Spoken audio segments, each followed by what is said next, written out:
Saudara-saudara merenungkan satu tema tentang renewing heart, pembaharuan hati. Sebelum kita merenungkannya, mari kita berdoa. Tuhan, berbicaralah kepada kami, Roh Kudus jadilah pengajar kami, baharuilah hidup kami, baharuilah hati kami, dan biarlah Roh Kudus menolong kami, memampukan kami, mengerti, memahami, dan kemudian mengikuti segala tuntunan-Mu. Kami menyerahkan waktu ini dalam nama Yesus. Amin. Dengan topik Renewing Heart, saya mau mengajak Bapak Ibu Saudara melihat dasar Alkitab yang menjadi landasan, fondasi pembahasan kita, yang terambil dari Yesaya 40 ayat 27 sampai 31. Saya berfokus ke ayat 31. Tetapi saya membacakan ayat ini dari ayat 27 sampai 31. Demikian firman Tuhan. Mengapakah engkau berkata demikian, hai Yakub, dan berkata begini, hai Israel? Hidupku tersembunyi dari Tuhan, dan hakku tidak diperhatikan Allahku. Tidakkah kau tahu dan tidakkah kau dengar? Tuhan ialah Allah yang kekal, yang menciptakan bumi dari ujung ke ujung. Ia tidak menjadi lelah dan tidak menjadi lesu, tidak terduga pengertiannya. Ia memberi kekuatan kepada yang lelah dan menambah semangat kepada yang tiada berdaya.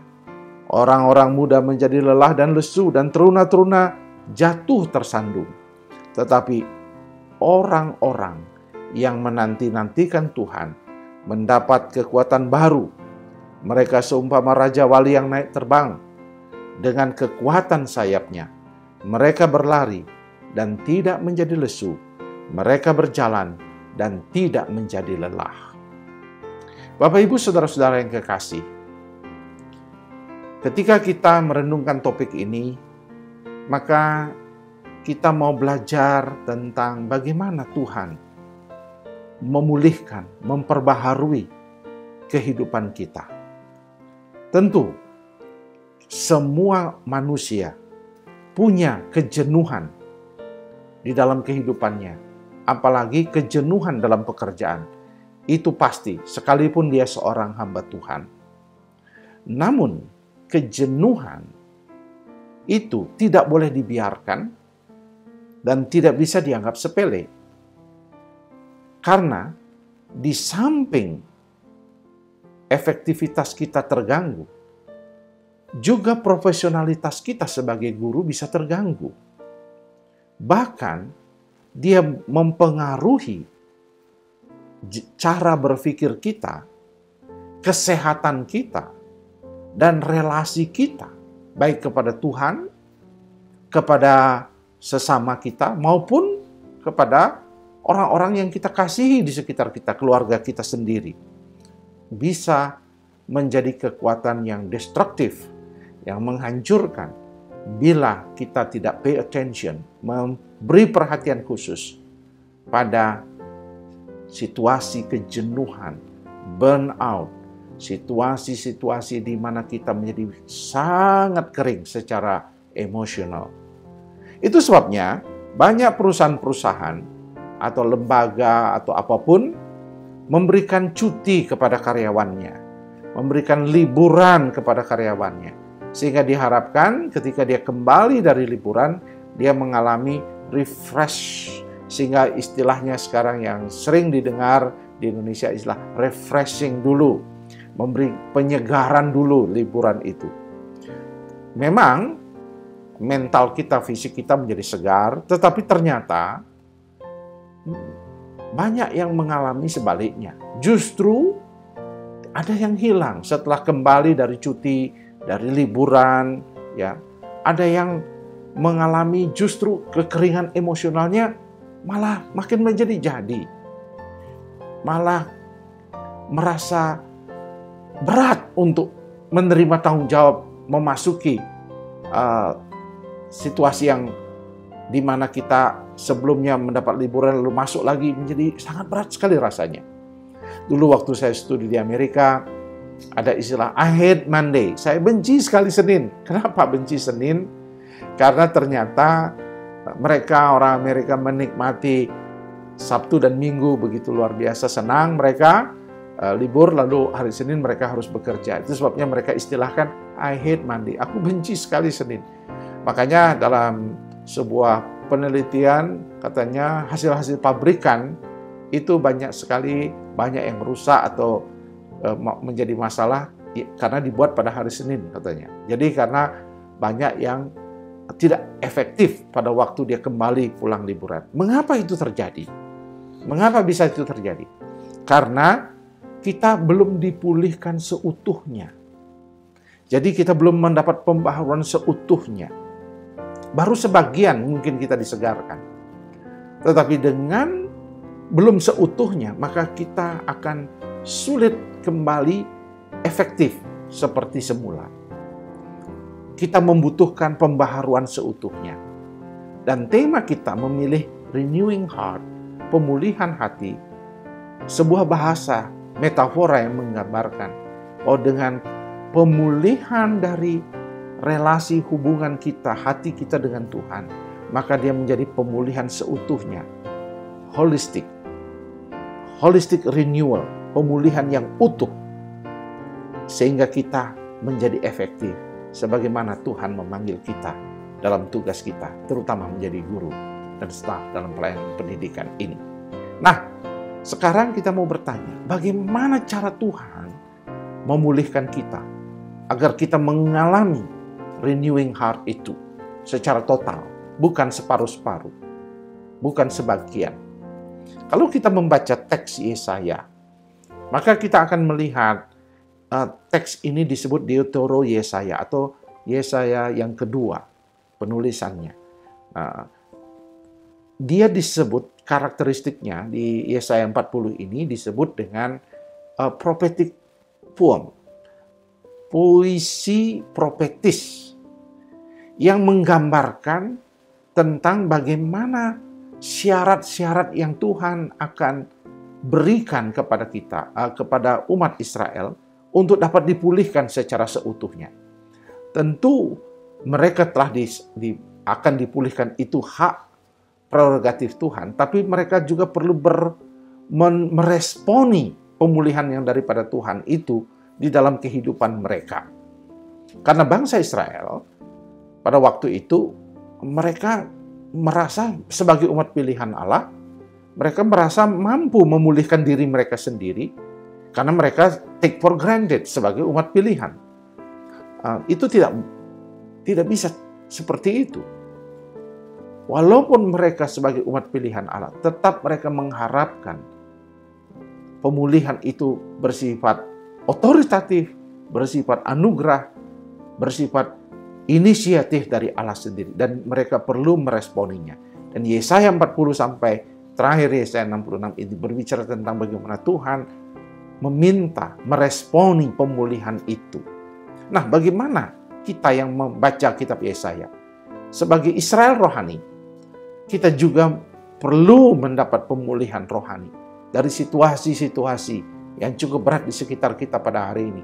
Baik kondisi COVID-19 yang terus mendera dan kita tidak tahu kapan akan berakhir, situasi kesehatan mental daripada murid-murid kita atau orang-orang yang di sekitar kita, bahkan diri kita sendiri, dan juga tentunya banyak hal-hal yang badai kehidupan yang terjadi yang membuat kita menjadi sangat down, kering, dan burn out, dan memerlukan pemulihan yang daripada Tuhan.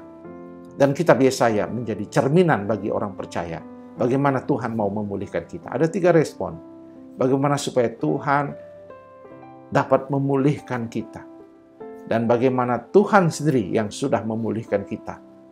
Nah, yang pertama, ada 3. Yang pertama, kita diminta berfokus ke atas. Fokus ke atas.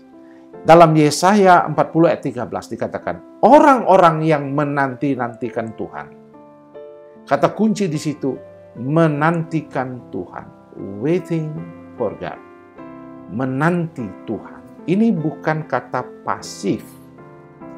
Tetapi bangsa Israel dengan segala bentuk kepercayaan diri mereka sebagai umat pilihan Tuhan, mereka harus bukan hanya mengenal dan belajar dan mengerti tentang kitab suci dan tentang siapa Tuhan mereka, mereka harus mengalami Tuhan. Itu maksudnya menanti-nantikan Tuhan.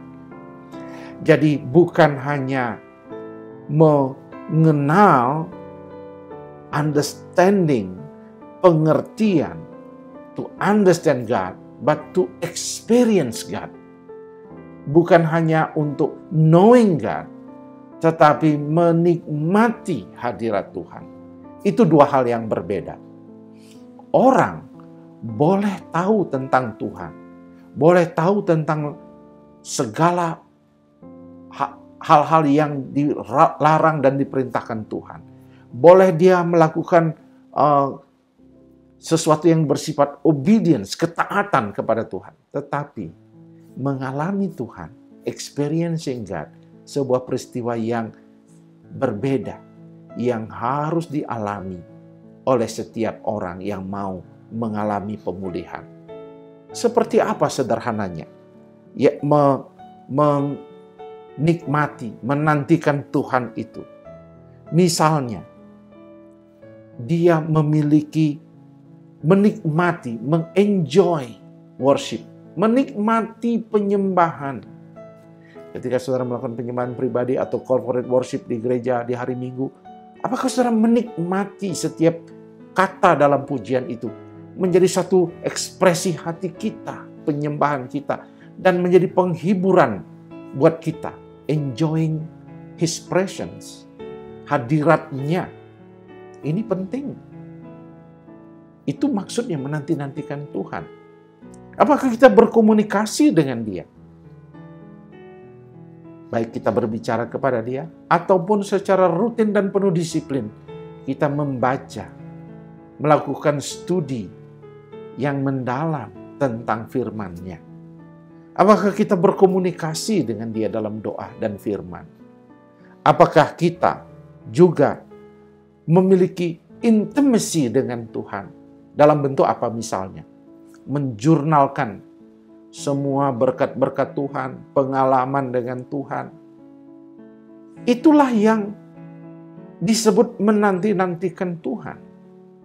Dalam kajian-kajian hamba-hamba Tuhan, para teolog-teolog spiritualitas yang menuliskan tentang spiritualitas, pentingnya memiliki intimacy dengan Tuhan, keakraban, relasi dengan Tuhan, yang tidak bisa dijelaskan secara komprehensif oleh para teolog, tetapi hanya bisa ketika kita masuk dan menyelaminya.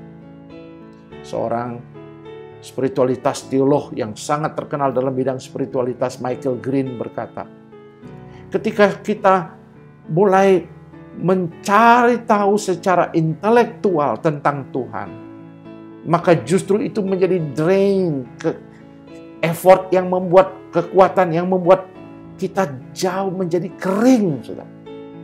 Tapi hanya ketika seseorang itu masuk ke dalam, dia membayangkan seperti air, firman itu seperti air, masuk ke dalamnya, saudara akan mendapatkan kesegaran di dalamnya. Jadi, saya berharap keluarga besar Sekolah Dian Harapan, ketika melihat tentang mengapa diri saudara mungkin mengalami kekeringan, kebosanan, kejenuhan, seperti rutinitas dalam mengajar, mungkin perlu saudara memeriksa, apakah fokus kita ke atas sudah hilang, intimasi kita sudah hilang. Ini perlu dicek, ini perlu diperiksa. Dan bukan hanya Bapak Ibu guru yang melakukannya, saya juga harus memeriksa. Kadang-kadang saya harus memeriksa itu. Karena burnout, kemarahan, luka, kejenuhan ada pada diri seorang hamba Tuhan. Dan ia perlu kembali memfokuskan diri dia kepada Tuhan. Dan menikmati His presence, kehadirannya dalam kehidupan kita. Ingat, Dia ingin bersama dengan kita, menikmati kita. Kita mau menikmati Dia, bersekutu dengan Dia. Itu yang pertama. Kedua, saudara, cara kita mendapatkan renewing heart itu adalah fokus ke dalam. Fokus ke dalam. Yang pertama fokus ke atas, yang kedua fokus ke dalam. Menjadi guru adalah tentang diri Anda. Teachers is all about you. Apa maksudnya? Menjadi seorang guru, pendidik adalah sebuah panggilan dari hati. Ketika emosi kita kering, ketika kita mengalami kejenuhan, ketika kita mengalami kebosanan yang tiada taranya, jangan-jangan panggilan kita sebagai seorang guru sudah mulai memudar. Jangan-jangan juga motivasi kita dalam panggilan pelayanan ini sudah mulai memudar. Karena seorang pendidik yang tidak termotivasi, seorang pendidik yang tidak terpanggil, dia tidak mungkin akan memberikan motivasi kepada murid-muridnya. Dia tidak mungkin akan mengatakan hal-hal yang membuat muridnya tergerak. Karena mereka semua, seperti kita tahu dalam ahli pendidikan, mungkin cerdas. Mereka adalah orang-orang cerdas secara intelektual ataupun 7 kecerdasan lainnya mungkin yang sudah pelajari. Tetapi tanpa motivasi dari kita, tanpa encouragement yang kita buat, tanpa semangat yang kita tularkan, mereka tidak akan menemukan apa yang menjadi kepintaran, kekuatan mereka. Karena apa? Karena kita sendiri tidak termotivasi. Kita sendiri kehilangan panggilan itu. Oleh sebab itu, kita perlu memeriksa panggilan kita. Kita perlu memeriksa motivasi kita. Untuk kembali mengatakan, Tuhan, saya mau menerima panggilan sebagai seorang pendidik. Yang sama mulianya dengan seorang pendeta. Yang sama mulianya dengan seorang dokter. Yang membentuk anak-anak didik sesuai dengan rencana yang Tuhan mau buat dalam kehidupan mereka. Itu sebuah panggilan yang mulia.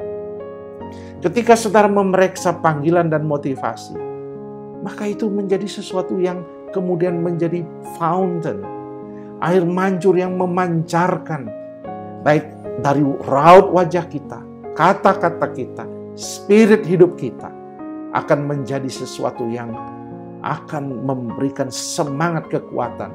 Mungkin murid-murid kita bermasalah, mungkin orang tuanya bermasalah, tapi dengan kehadiran kita, guru yang terpanggil, yang termotivasi, akan menjadi kekuatan bagi orang-orang di sekitar kita.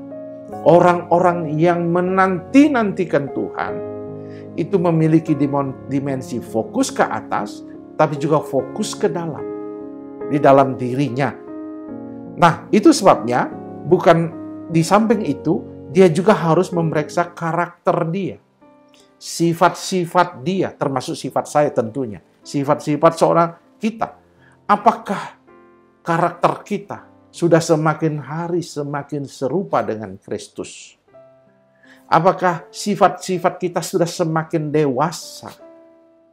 Mungkin kita mudah emosi, masih muda, tapi kurang sabar menghadapi anak didik. Tapi apakah kita sudah terbentuk dari waktu ke waktu? Karena renewing heart is all about inside you. Di dalam diri kita. Jadi kalau di dalam diri kita tidak dijamah, maka kita tidak akan bisa memulihkan orang-orang di sekitar kita. Apa mungkin guru, mungkin karakter sudah terbentuk. Tapi mungkin tahun-tahun ini kita tergoda oleh hedonisme dan materialisme. Sehingga kita tidak pernah puas menjadi guru. Merasa frustrasi menjadi guru. Dan mengatakan, wah, kenapa saya berkekurangan? Ya, Jadi, kita harus memeriksa diri kita. Jangan-jangan kita sudah tercemar dengan materialisme. Jangan-jangan kita sudah tercemar dengan hedonisme. Kita perlu memeriksa. Ingat Israel, ketika dia mulai menjadi marah karena gagal dipulihkan, karena dia mengandalkan diri mereka sendiri. Sekarang Tuhan dalam teks Yesaya 40, mereka disuruh memeriksa diri mereka sendiri. Dari ayat 27. Ayo coba periksa, kenapa kamu marah? Periksa dirimu. Maka hal yang sama Tuhan mau. Ayo para guru, periksa diri kita. Apa yang salah di diri kita yang perlu diperbaiki? Minta Tuhan memulihkan. Fokus ke atas, fokus ke dalam, dan yang ketiga, fokus keluar. Apa artinya? Menjadi guru is all about you, tentang diri kita. Tetapi pada saat yang sama, menjadi guru is not about you. Bukan tentang diri Anda. Apa maksudnya? Maksudnya adalah menjadi guru bukan untuk mendapat privilege atau privilege, keistimewaan. Wah, saya menjadi guru supaya saya mendapat salary yang good, yang baik, good salary. Wah, enak saya dapat itu dibandingkan yang lain. Tapi berbicara tentang tanggung jawab. Patrick Lencioni dalam bukunya The Motive, buku baru tentang kepemimpinan. Kita semua punya motif yang sama. Seringkali kita ingin mendapatkan sesuatu ketika kita bekerja, tapi juga motif kita adalah tanggung jawab. Maka Tuhan mau kita memperbesar tanggung jawab kita. Peran kita. Karena apa? Karena seorang guru hanya bisa disebut menjadi raja wali yang kuat dan tidak menjadi lelah. Ingat, ini bahasa puisi, bahasa kiasan. Untuk menggambarkan seorang guru yang kuat, seorang guru yang hebat, seorang guru yang tidak lelah secara mental, fisik, dan seterusnya. Karena apa? Fokusnya kepada orang-orang yang dia layani. Fokusnya adalah kepada bagaimana saya menolong mereka, menumbuhkan mereka menjadi seperti Kristus. Itu panggilan seorang guru. Dia bukan transfer knowledge tentang bagaimana saya membuat dia pintar matematika, pintar fisika, knowing something. Tetapi dia sedang menaruh nilai-nilai Kristus kepada anak didiknya. That's something. Itulah yang Tuhan mau. Yang Bapak Ibu harus kerjakan sebagai seorang pendidik. Dia bukan sekedar transfer knowledge.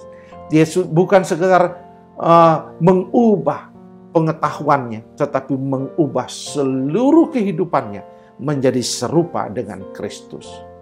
Jadi menjadi guru harus fokus keluar. It's not about you. It's not about me. Tapi pada orang-orang yang kita layani. Apakah kita sedang mendoakan mereka? Apakah kita sedang antusias sekali untuk menolong murid-murid kita? Bukan hanya di pelajarannya. Mungkin mendengarkan mereka. Bersimpati dengan pergumulan mereka. Walaupun mereka secara finansial mungkin murid-murid kita jauh lebih hebat dari kita. Tidak ada jaminan mereka bahagia. Justru mereka kadang-kadang rusak oleh kekayaan mereka. Maka kita harus concern kepada mereka. Perhatian kepada mereka. Ketika kita fokus kepada orang lain, tentu kita juga lelah. Lelah fisik, lelah mental. Tetapi Tuhan, disitulah peran Tuhan kemudian memberikan kesegaran. Ketika saya menolong orang, ternyata orang itu menjadi cerminan di mana saya juga akhirnya dikuatkan. Jadi saya menolong, saya kemudian ditolong. Seringkali itu terjadi dan banyak kali hukum rohani itu seperti itu. Ketika saya memberkati, saya diberkati. Ketika saya memberi semangat, saya mengalami semangat. Ketika saudara memberikan sesuatu yang memberi kekuatan kepada anak didik kita, pada saat yang sama, seperti ada kekuatan yang menguatkan kita. Itu yang membuat pelayanan saya bertahan selama 40 tahun. Kenapa Bapak Ibu Saudara? Karena saya melakukannya. Karena saya sadar dan saya melakukannya. It's not about me. It's about people. Orang-orang yang saya layani. Merekalah menjadi fokus perhatian. Ketika saya melayani mereka, saya mengalami apa yang saya lakukan. Karena the golden rule, apa yang kamu tabur, itu yang kamu tuai. Jadi, ketika saya berbuat sesuatu yang baik kepada mereka, saya pun menerima kebaikan. Itulah yang disebut fokus keluar. Bangsa Israel juga seperti itu, Bapak Ibu yang kekasih. Kenapa mereka disuruh akan menjadi seperti Raja Wali? Tujuannya apa? Supaya mereka hebat? Supaya bangsa Israel menjadi dikenal sebagai bangsa yang dahsyat? Oh bukan. Supaya di pasal 60, mereka menjadi terang bagi bangsa-bangsa.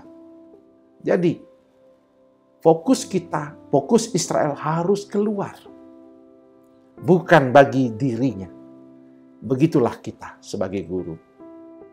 Saya selalu ingatkan guru-guru, ayo fokus keluar. Menolong mereka. Jangan berfokus pada diri kita sendiri. Bahkan mungkin saudara iseng-iseng bisa. Sekarang zaman media sosial, YouTube. Ketika saudara membuat tutor-tutor sedikit. Membuat YouTube. Saya tidak tahu apakah para guru sudah membuatnya. Membuat YouTube yang mungkin sederhana. Ya, seperti saya punya teman pendeta punya anak, namanya Jerome atau Nihongo Mantapu namanya di YouTube-nya. Luar biasa dengan matematika, dengan bahasa Jepang yang dia buat. Dia bisa membuat luar biasa menjadi berkat. Dan dia akhirnya termonetize juga. Tapi dia tujuannya adalah bagaimana dia menjadi alat berkat. Ketika kita memberkati, kita diberkati. Tapi ketika kita tidak fokus kepada orang-orang yang kita layani, maka kita pun akan menjadi frustrasi dalam kehidupan kita. Sebagai penutup refleksi,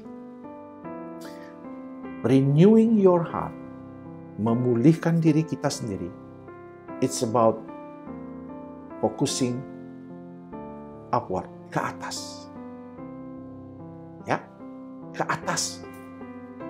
Yaitu hubungan intimasi kita dengan Tuhan. Menantikan